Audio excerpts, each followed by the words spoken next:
정론일침 이기는 변화 새로운 시작입니다.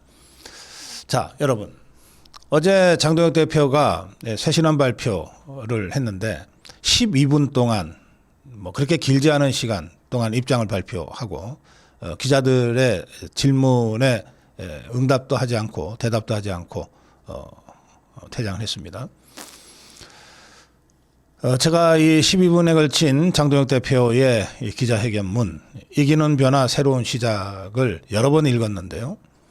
장동혁 대표의 당 대표로서의 고민이 참 굉장히 깊구나라고 하는 것을 느꼈습니다.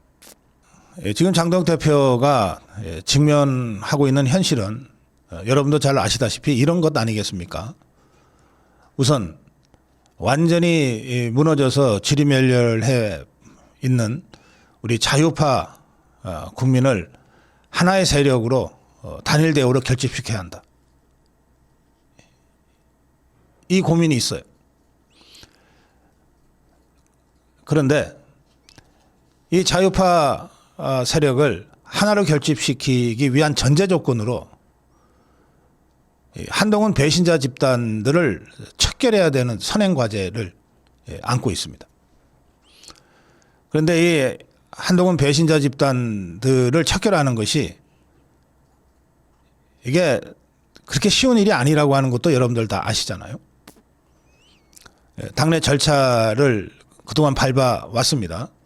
당무위를 구성해서 한동훈 단계 사태까지 다 조사를 마쳤고 당헌 단계에 입각해서 당무위가 1차 조사 작업을 끝내고 윤리위에 김종혁 징계, 한동훈 징계 건을 올려놓은 상태입니다. 그런 상태에서 윤리위를 며칠 전에 구성을 했습니다. 그리고 윤리위원들 호선으로 위원장까지 지금 선출을 해놓은 상태입니다. 그리고 내일 모레 이 윤리위가 첫 번째 회의를 열기로 되어 있습니다. 그런데 이 한동훈 징계와 관련해서 한동훈 배신자 집단들을 척결하는 문제와 관련해서 우선 그야말로 발악을 하고 있는 이 한동훈 배신자 집단들은 말할 것도 없고 보수 위장 족벌 언론들을 비롯한 온갖 그 언론들이 한동훈 징계하면 마치 큰일이나 날 것처럼 느닷없이 어디 관에서 튀어나온 김무성이까지 출연시켜가면서 한동훈과 손잡아야 한다. 이준석과 손잡아야 한다. 오세훈이한테 공천 줘야 한다. 이런 식으로 압박과 겁박을 해대고 있는 상황입니다. 한동훈 배신자 집단들과의 1대1 단판 승부가 아니에요. 거기에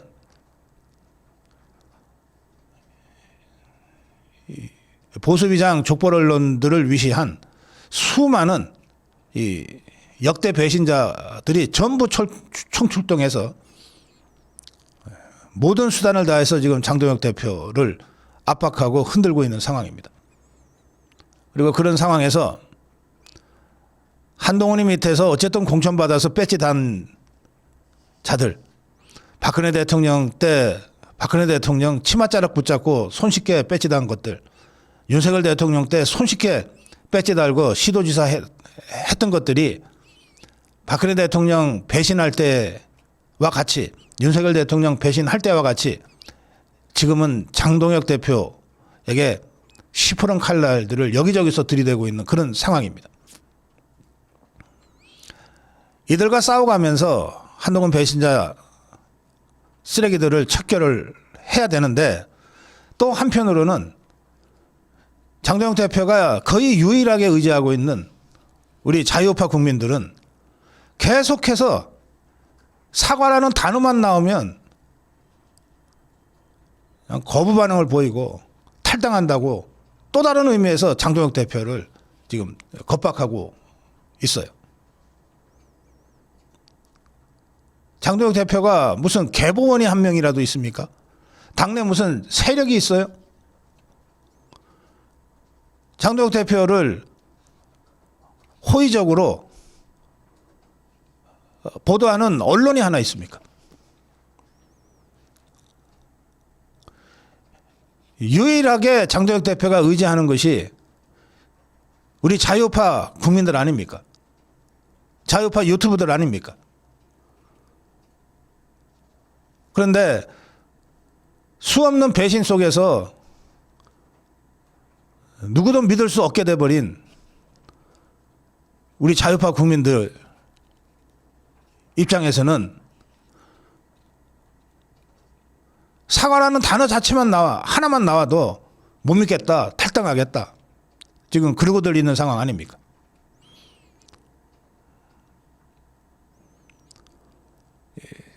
정치는 동기가 아니라 결과로 답하는 겁니다. 아무리 선한 동기라도 결과가 좋지 않으면 당일날 책임지고 집으로 돌아가야 되는 것이 정치판입니다.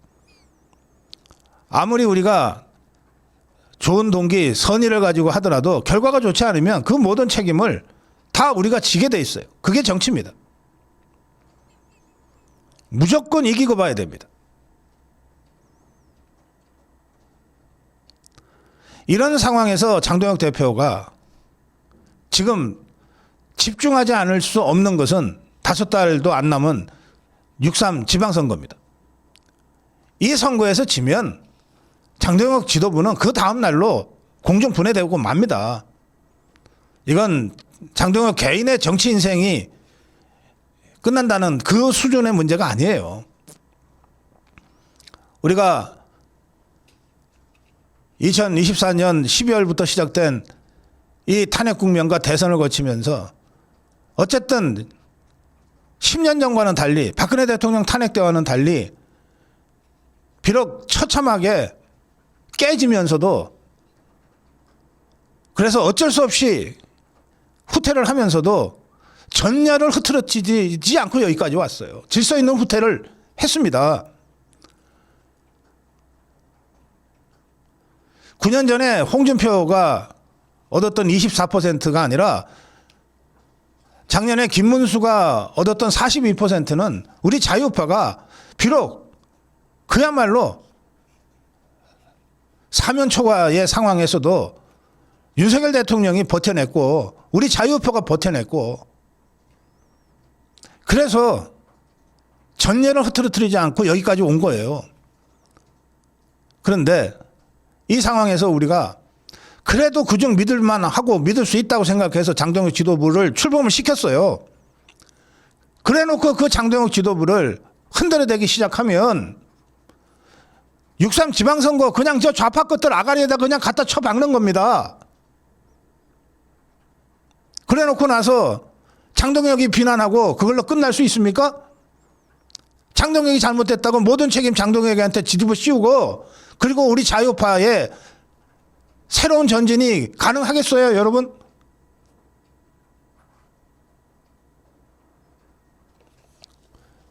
어제 장동혁 대표의 쇄신안의 제목이 뭡니까? 이기는 변화입니다. 이기는 변화. 지방선거에서 이기기 위해서 어쩔 수 없다. 이렇게 갈 수밖에 없다고 하는 장동혁 대표의 그 깊은 고민을 왜 여러분들이 이해를 못 하십니까? 어제 장동혁 대표는 이렇게 얘기했습니다. 오늘 저는 우리 당이 새롭게 나아갈 미래를 말씀드리려고 합니다. 현장에서 많은 국민을 만났고 당원 동지들의 목소리도 들었습니다. 이제 국민의힘은 이기는 변화를 해야 합니다. 지는 변화가 아니에요. 이기는 변화를 하겠다는 거 아닙니까? 이기는 변화를. 선거에서 이기기 위해서 어쩔 수 없이 지금 이런 선택을 한다고 여러분들한테 호소하고 있는 거 아니에요. 자유파 국민 여러분, 선거에서 저도 좋으니까 그냥 사과만 하지 마라 이렇게 여러분들 주문하시겠어요? 선거에서 저도 좋다, 자유파 다 괴멸당해도 좋으니까 제발 사과라는 단어만 쓰지 마라, 여러분들 그런 식으로 지금 주문하시는 겁니까? 저는 그렇게 할 수 없어요. 사과를 100번 하더라도 이길 수만 있으면 해라. 사과 아니라 뭐라도 그걸 해서 이길 수만 있으면 해라.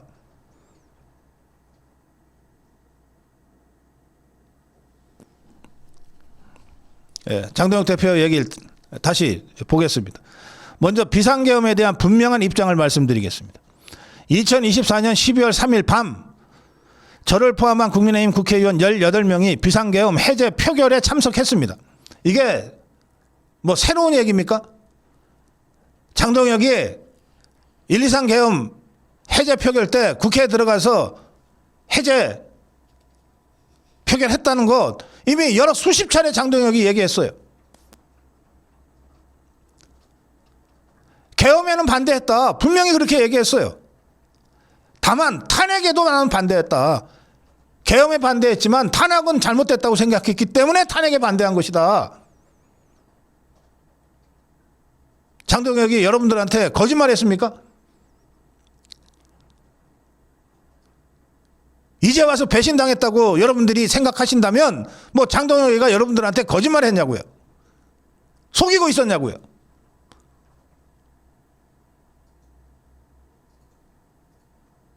저는 123 계엄 찬성했습니다. 처음부터 끝까지 100% 합법적으로 진행된 대통령의 통치 권한이었다. 이게 뭐가 문제냐라고 저는 생각하지만, 그리고 그 점에서 저는 장동혁 대표와 생각이 달라요. 그렇다고 해서 생각이 다르다고 바로 배신이고 생각이 다르다고 해서 못 믿겠다고 그러고 버릴 겁니까? 우리가 그런 줄 모르고 장동혁을 당대표로 뽑았습니까? 장동혁은 자신의 행동을 한 번도 우리들한테 거짓말한 적 없어요. 숨긴 적 없어요. 여러 수십 번 123 계엄 날 제가 계엄 해제 표결에 참석했습니다. 저는 계엄에는 반대합니다. 그러나 탄핵은 안 됩니다. 저는 그렇게 생각했습니다라고 당당하게 여러 수십 번을 여러분들한테 얘기했잖아요. 그 얘기를 다시 한 겁니다. 장동혁은 어제 기자회견에서 2024년 12월 3일 선포된 비상계엄은 상황에 맞지 않는 잘못된 수단이었습니다. 우리 국민께 큰 혼란과 불편을 드렸고 자유민주주의 헌정질서를 지켜온 당원들께도 큰 상처가 되었습니다. 자, 잘못된 수단이었습니다라고 했어요. 그러면 여기에는 가로 안에 들어가 있는 말이 있어요. 뭐냐? 목적은 정당했으나 수단이 잘못됐다는 거예요. 목적이 뭡니까?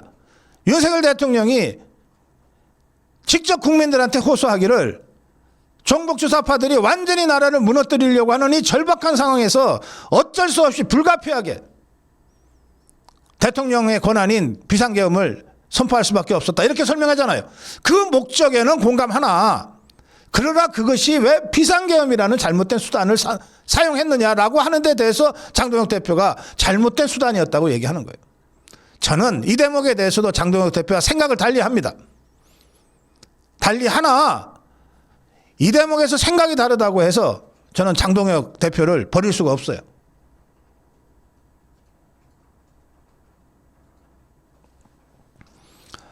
또 제가 다시 말씀드리겠습니다만, 국민께 큰 혼란과 불편을 드렸고 당원들께도 큰 상처가 되었습니다. 이 대목은 윤석열 대통령이 계엄 선포 직후에 대국민 사과에서 여러 번 얘기됐던 바로 그겁니다. 윤석열 대통령이 하면 괜찮고 장동혁 대표가 하면 배신자가 되는 겁니까? 또 국정운영의 한 축이었던 여당으로서 그 역할을 다하지 못한 책임이 큽니다. 그 책임을 통감하고 국민 여러분께 사과드립니다. 이게 윤석열 대통령을 사과하는 게 아니잖아요. 집권당 여당으로서 역할을 다하지 못한 데 대해서 사과하고 있는 것 아닙니까? 그러면 이 책임을 다하지 못한 데는 뭐가 있습니까? 정권을 뺏긴 데 대해서 사과하고 있는 거 아니에요, 여러분?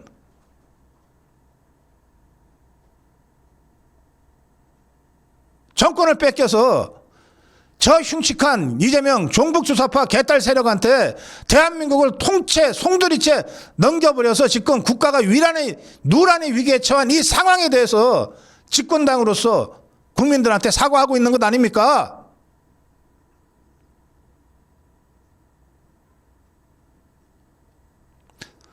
그래서 이런 말이 나오는 거예요. 국민의힘이 부족했습니다. 잘못과 책임을 국민의힘 안에서 찾겠습니다. 여기 윤석열 대통령 핑계대고 있습니까? 우리 자유우파 국민들 잘못했다고 핑계대고 있냐고요? 자, 잘못과 책임을 국민의힘 안에서 찾겠습니다. 그러면 구체적으로 대통령을 팔아먹고 정권을 이재명이 세력한테 넘겨서 부역한 한동훈 세력한테 책임을 묻겠다는 뜻 아닙니까? 이것은 동시에.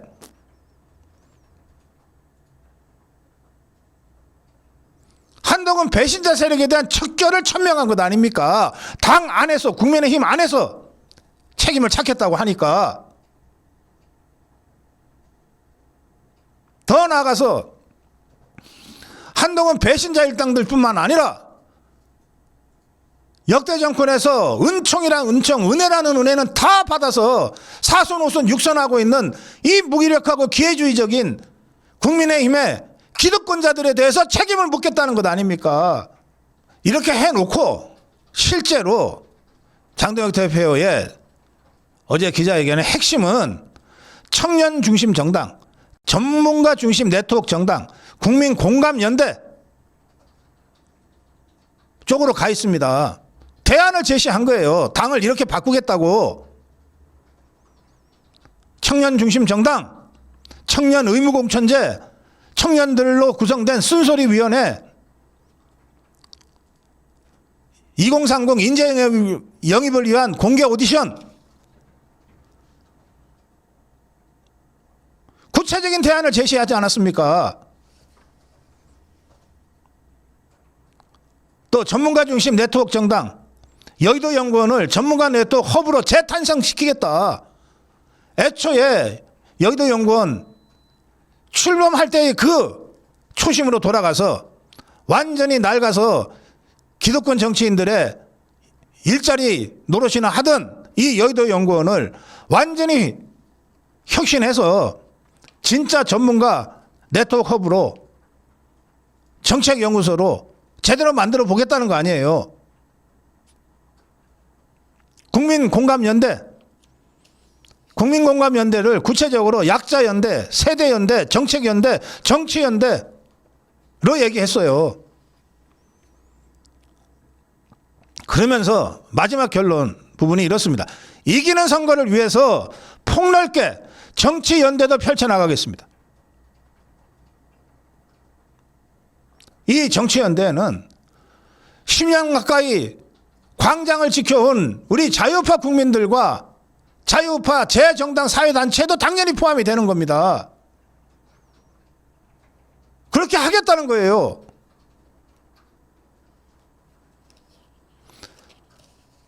자유민주주의 가치에 동의하고 이재명 정권의 독재를 막아내는 데 뜻을 같이 한다면 누구와도 힘을 모으겠습니다.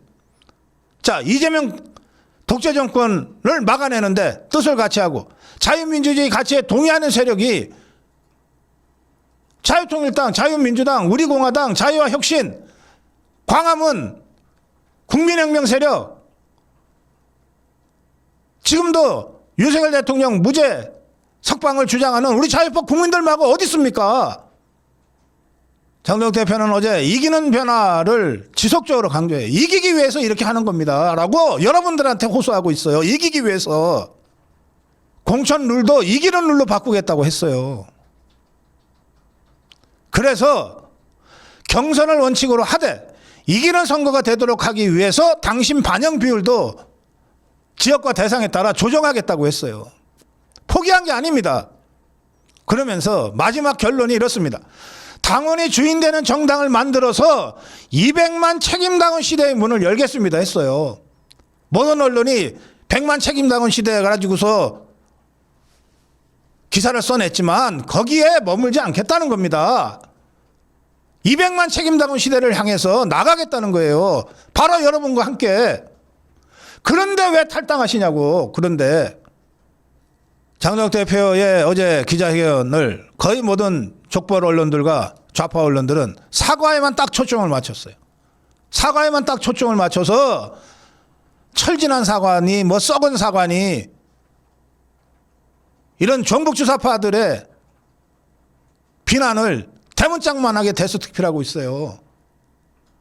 저것들이 장동혁의 이 쇄신안이 너무 무서웠던 거예요. 내란 프레임에 가둬가지고서 내란 하면서 6.3 선거 쉽게 이기려고 했는데 장동혁의 이 쇄신안 발표로 좌파 것들의 그 프레임이 완전히 박살나버린 거 아닙니까?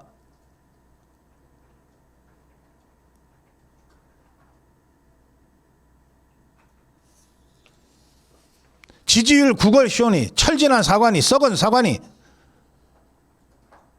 왜 이 종북 주사파들이 이렇게 다급하게 장동혁의 쇄신안을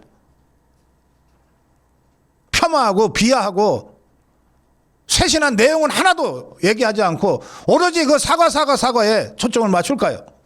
그렇게 하면 자유우파가, 순진한 자유우파들이 분열될 거라고 생각하니까 그런 거예요. 그리고 자기들이 그동안 1년 넘게 해왔던 내란 프레임을 계속 가져가기 위해서도 장동혁의 이 사과가 썩은 사과가 돼야 되니까 이렇게 공격을 해야 되는 겁니다. 그럼 우리가 어떻게 해야 돼요? 저 종북 주사파들, 저 배신자 집단들의 이 공격을 우리가 막아야 될 거 아니에요. 막기는 그냥 뒤에서 흔들고 탈당을 한다고? 저는 장동혁이라는 정치인이 절대 귀가 얇은 사람이 아니라고 생각해요. 귀가 큰 사람이에요. 수많은 이야기를 다 들어. 그러나 누구보다도 심지가 단단한 사람이에요.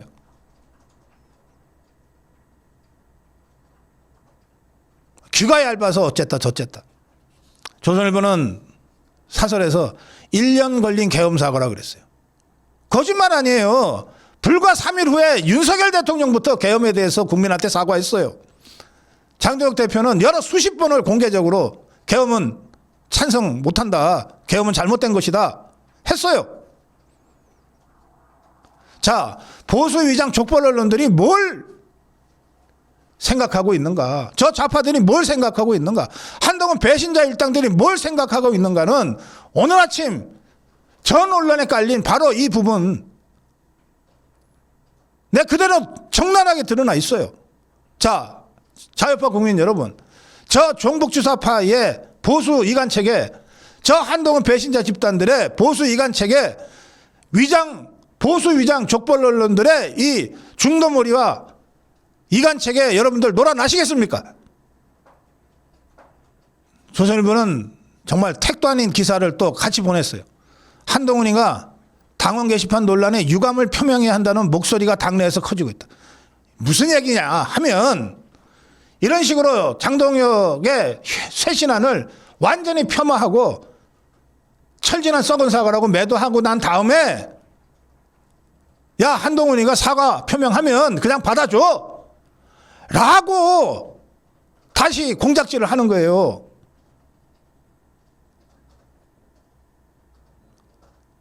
이 수많은 종북주사파들의 공작과 음모, 한동훈 배신자 집단들의 이 음흉한 괴략, 보수위장 족벌 언론들의 저 택도 아닌 훈수질과 장동혁 지도부 무너뜨리기, 여기에 우리가 놀아나야 되겠냐고요.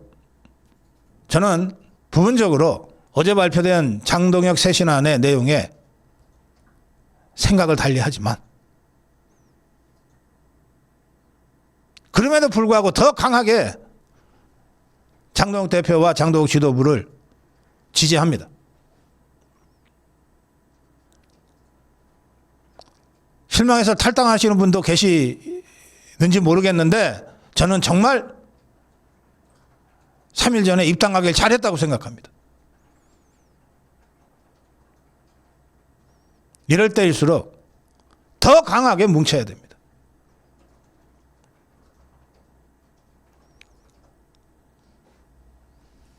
정론 1침이었습니다.